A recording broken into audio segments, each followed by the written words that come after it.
Tapi kita bisa tidak membiarkan pikiran-pikiran yang menyebabkan ketakutan, kecemasan tinggal. Dan kita mengizinkan, kita dengar suara Tuhan. Kita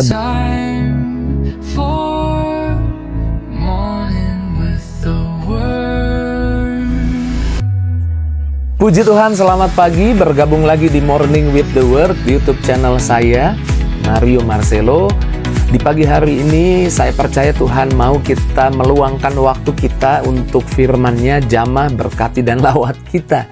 Karena firman Tuhan menghasilkan energi untuk kita menghadapi hari-hari di hidup kita. Pagi ini kita akan bahas tentang pikiran Kristus. Imani kita punya pikiran Kristus.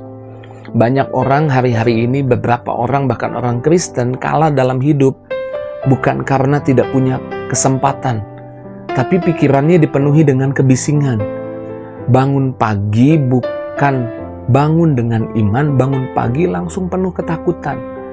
Belum mulai kerja sudah capek duluan.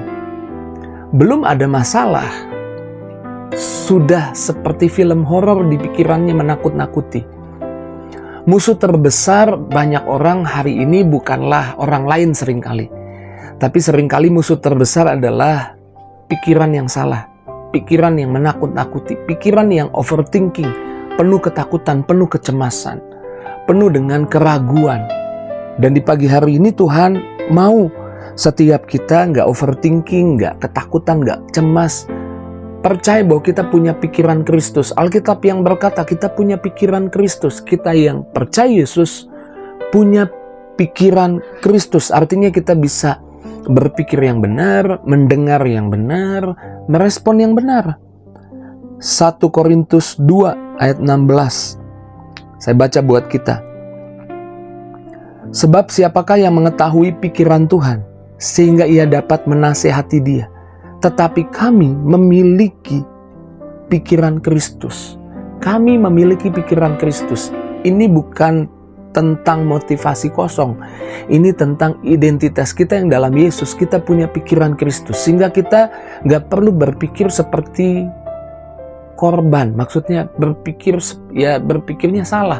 Hidup saya korban keadaan, korban masalah, korban tantangan. Gak perlu berpikir seperti orang atau bereaksi seperti orang yang tanpa harapan. Gak perlu merasa cemas, takut, khawatir. Karena kita punya pikiran Kristus. Hidup orang hancur seringkali bukan karena masalah yang besar, tapi karena pikiran yang kecil yang terus dipelihara. Maksud saya pikiran kecil yang salah, yang tidak benar, yang mengandung intimidasi, mengandung ancaman, yang terus dibiarkan tinggal di pikirannya.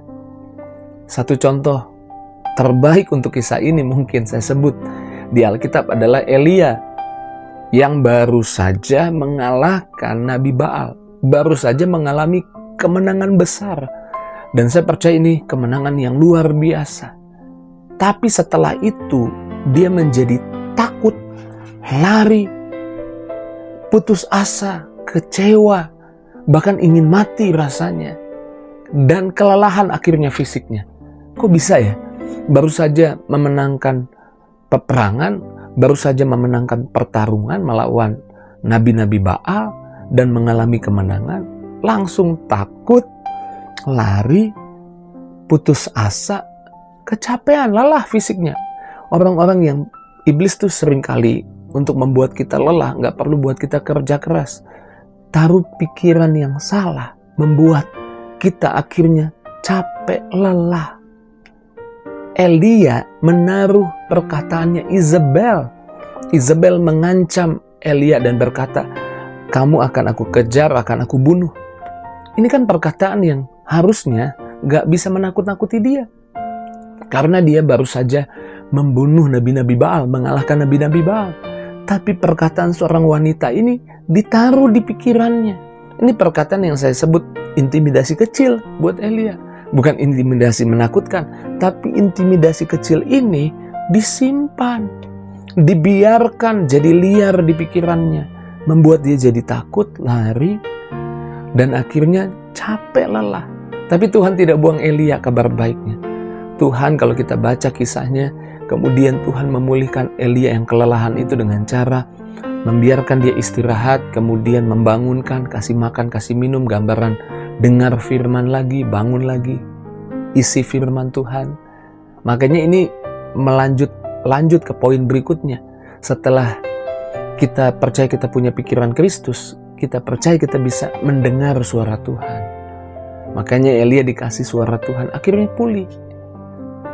Dan kita harusnya di pikiran kita bukan ada pikiran-pikiran dari dunia, tapi pikiran-pikiran dari firman Tuhan.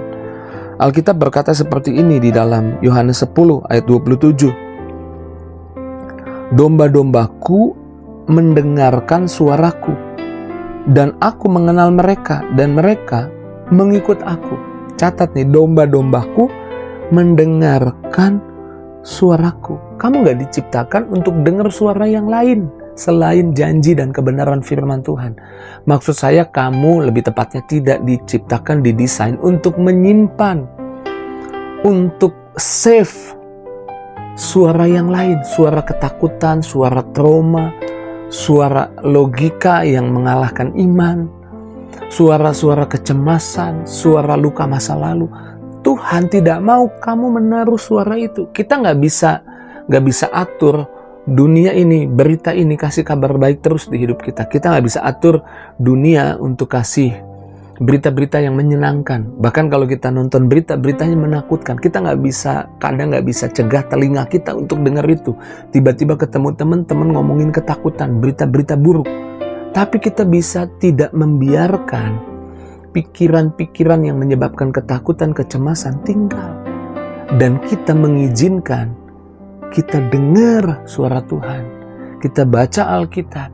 Oke, waktu kita dengar kabar buruk dunia ini, nggak bisa lagi memelihara kita karena dunia ini akan bangkrut, karena akan ada perang, akan ada kehancuran. Tapi kita langsung dengar firman Tuhan dan taruh firman Tuhan. Tuhan bilang, sekali-kali aku nggak akan tinggalkan engkau, sekali-kali aku tidak akan membiarkan engkau. Jadi biarlah yang ada di pikiran kita adalah firman Tuhan. Kalau kita nggak tahu apa yang harus kita taruh di pikiran kita, Alkitab bilang doa. Yakobus 1 ayat 5 dikatakan, tetapi apabila di antaramu ada yang kekurangan hikmat, hendaklah ia minta kepada Allah. Minta, doa, minta hikmatnya. Dan saya percaya ketika kita dikasih hikmatnya, kita bisa mengatasi masalah, tantangan yang terjadi di hidup kita. Ingat Salomo ketika Tuhan katakan kamu mau minta apa? Apa yang diminta oleh Salomo? Salomo nggak minta harta, Salomo nggak minta kekayaan, Salomo nggak minta hal yang lain, tapi Salomo minta hikmat. Karena dia harus memimpin bangsa Israel. Dan tahukah saudara, Salomo adalah orang yang berhikmat di perjanjian lama. Paling berhikmat bisa dikatakan. Dan Salomo termasuk orang yang paling kaya. Sampai hari ini mungkin kalau dihitung kekayaan Salomo masih termasuk orang yang paling kaya. Artinya apa? Artinya kita nggak perlu menaruh suara ketakutan di pikiran kita. Yang kita perlu taruh adalah hikmat. Karena hikmat, firman Tuhan, itu bawa berkat di hidup kita. Jika di perjanjian lama bicara tentang berkatnya kekayaan secara fisik yang Salomo minta, hari ini kekayaannya damai, tenang, kita berlimpah damai, kita kaya akan sukacita, kaya akan kebahagiaan. Karena yang kita taruh di pikiran kita adalah firman Tuhan. Yang kita dengar di telinga kita adalah perkataan Tuhan. Pagi ini saya percaya firman Tuhan ini memaksudkan supaya saudara hidupnya penuh damai sejahtera, bukan penuh ketakutan. Melangkahlah hari ini karena di pekerjaanmu ada berkat. Anak-anak muda, di sekolahmu ada berkat. Orang tua, bapak, ibu, di hidupmu ada berkat untuk urus anak-anak. Yang bisnis, di bisnismu ada berkat. Di hidupmu ada kebaikan Tuhan. Jadi jangan taruh pikiran yang lain, kita sudah punya pikiran Kristus. Artinya kita bisa memikirkan yang benar, mendengar yang benar, itu janji Tuhan di hidup kita. Puji Tuhan, pagi ini mari kita bersyukur buat firman Tuhan, kita doa. Terpujilah namamu Tuhan, kami bersyukur kebenaran Tuhan, membangun iman kami, menyemangati kami lagi, mengingatkan kami gak boleh menaruh pikiran kecil yang tidak sesuai firman di pikiran kami, karena itu bisa menjadi liar dan menyebabkan kehancuran di hidup kami. Kami tolak dalam nama Yesus. Berkati anak-anakmu seharian ini kemana pergi melangkah, diberkati Tuhan. Yang sakit Tuhan sembuhkan, yang lemah kuatkan, yang susah hibur. Tidak ada yang dilewatkan oleh Tuhan. Pagi ini semuanya diberkati Tuhan. Dalam nama Yesus kami doa bersyukur, haleluya. Sama-sama kita katakan, amin. Puji Tuhan, saya nggak mau menaruh pikiran kecil tapi isinya intimidasi. Saya mau menaruh janji Tuhan di pikiran saya. Jika itu jadi responmu, tulis di kolom komentar. Dan jangan lupa bagikan link Morning with the Word di pagi ini kepada teman, sahabat, keluargamu, di link media sosialmu, di status WhatsAppmu. Terus maju dalam Tuhan, Tuhan berkati kita. See you!